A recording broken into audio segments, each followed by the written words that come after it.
최근 맛있는 과실에 대한 소비자의 요구가 많아지는 탓에 감 신품종을 선택하는 농가가 많아졌습니다. 태추 품종은 비록 일본 품종이지만 1997년 도입되어 20년 만에 시장에 자리를 잡았습니다. 최근 육성된 국내 육성 품종도 제 특성에 맞게 색깔과 맛이 잘 발휘되고 빨리 시장에 자리 잡으려면 토양 관리와 정지 전정 기술이 잘 적용되어야 합니다. 정지 전정은 과실 품질을 결정하는 매우 중요한 재배 기술인데요.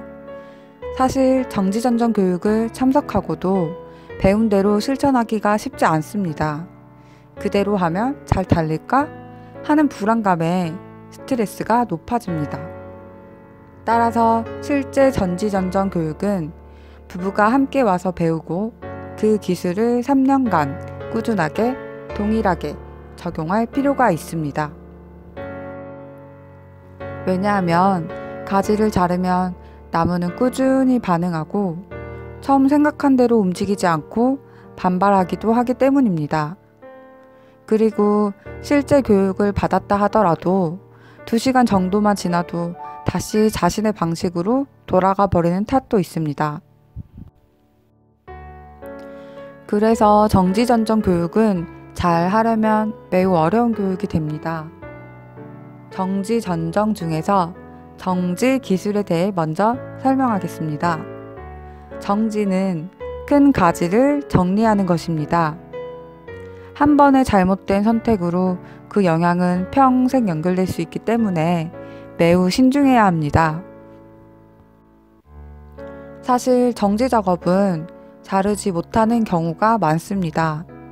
1, 2년간의 착과량을 먼저 생각하기 때문입니다.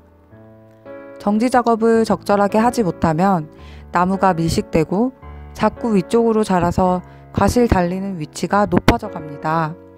따라서 밀식되지 않고 착과 부위를 낮추기 위해서는 정지 과정이 매우 중요한데요. 그 이유는 감 과실 생산을 수십 년간 해야 하고 그 뼈대를 세우는 과정이 바로 정지 작업이기 때문입니다. 교육받은 대로 실천하기엔 처음엔 두렵습니다. 그러나 실천하면 조금씩 나무 형태가 잡히고 생산량도 늘어납니다. 나무는 빈 공간이 생기면 금방 채운다는 확신을 가져야 합니다. 떫은 감이나 단감은 정지 전정 기술이 동일한데요. 정지 전정을 잘하면 대봉감은 단감에 비해 생산량을 더 높일 수 있는 장점이 있습니다. 그 이유는 대봉감의 세력이 더 좋아서 과실 크기도 크고 결과지 잎이 5장 이하일지라도 과실을 잘 키워내기 때문입니다.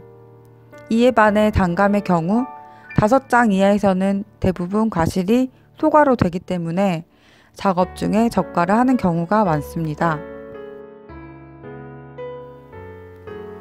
정지 작업은 뼈대를 세우는 작업입니다. 나무가 어릴 때부터 잘 해야 하고 다 큰 나무일지라도 지금이라도 잘 해야 합니다. 한번 정지 작업을 못하면 나무가 밀식되고 자꾸 위쪽으로 자라서 사다리를 이용해야 하는 어려운 환경으로 바뀌게 됩니다. 감 과실 생산은 수십 년간 해야 하기 때문에 정지 작업을 잘 해야 하는데 우리는 이 부분에서 소홀하게 하는 경우가 많습니다. 정지 작업은 한번 잘못하면 영원히 바꿀 수 없는 반면에 상대적으로 전정 작업은 약간 미숙하더라도 그 차이가 많이 나질 않습니다. 다시 말해서 정지 작업을 잘해야 태풍 피해도 줄이고 착과량을 연차적으로 높일 수 있습니다. 정지 작업과 전정 작업은 1. 햇빛을 잘 받고 바람이 잘 통하게 하여 관리를 편하게 하고 2. 나무 세력과 결실량을 조절하여 해거리를 방지하고 과실 품질을 높일 수 있도록 합니다. 영양생장은 나무가 커가는 과정이고 생식생장은 과실이 커가는 과정이라 쉽게 구분할 수 있습니다. 감의 경우 6월 21일 전후로 하여 영양생장에서 생식생장으로 바뀝니다. 실제 이렇게 원활하게 바뀌지 않는 경우가 많아 영양생장과 생식생장을 균형 있게 관리해야 합니다. 이런 과정을 쉽게 하는 것이 정지전정, 시비관리, 신초유인입니다. 본격적으로 정지전정을 들어가기 전에 시비를 간단하게 언급하고자 합니다. 비료는 제식간격 5곱하기5m 300평 기준으로 첫 번째, 10월 20일경 요소 10kg, 황산가리 또는 염화가리 10kg를 감사비료 또는 내년도 밑거름으로 시용합니다.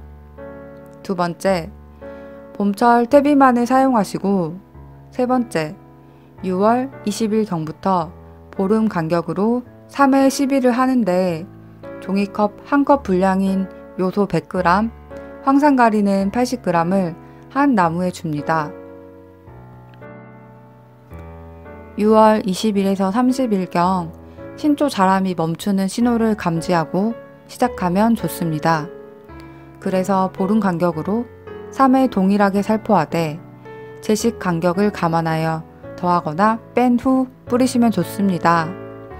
만일 5m에서 2.5m 간격이라면 요소와 황산가리 무게를 절반으로 줄여야 합니다. 서재만 선생님이 이렇게 나눠서 비료를 주는 것은 꼭 필요한 만큼 주고 장마 때 유실량이 없도록 하는 지혜가 숨어 있다고 생각합니다. 그래서 7월 말까지 3번 시비하고 8월부터는 웃거름을 하지 않습니다. 만일 8월 이후 시비를 하면 과실은 커질지 몰라도 착색이 더디고 당도가 떨어지게 됩니다. 영양생장과 생식생장의 균형을 유지하려면 우리가 6월 20일 이후 생식생장이 잘 이뤄지도록 도와야 합니다. 그 한 방법이 신초유인인데요. 현재 우리는 여름철 탄저병을 걱정해서 신초를 뜯어내는 관행이 있습니다. 정지전정으로 생긴 신초는 유인을 하여 나무의 영양을 채울 준비와 착화시킬 수 있도록 준비해야 합니다. 나무는 뜯어낸 만큼 다시 신초를 만들기 때문에 이 뜯는 작업을 계속하기가 힘들어서 일부 농가는 아예 시비 자체를 하지 않은 사례조차 있습니다. 이제부터는 여름철 신초 뜯기보다는 신초 유인으로 바꿔야 합니다.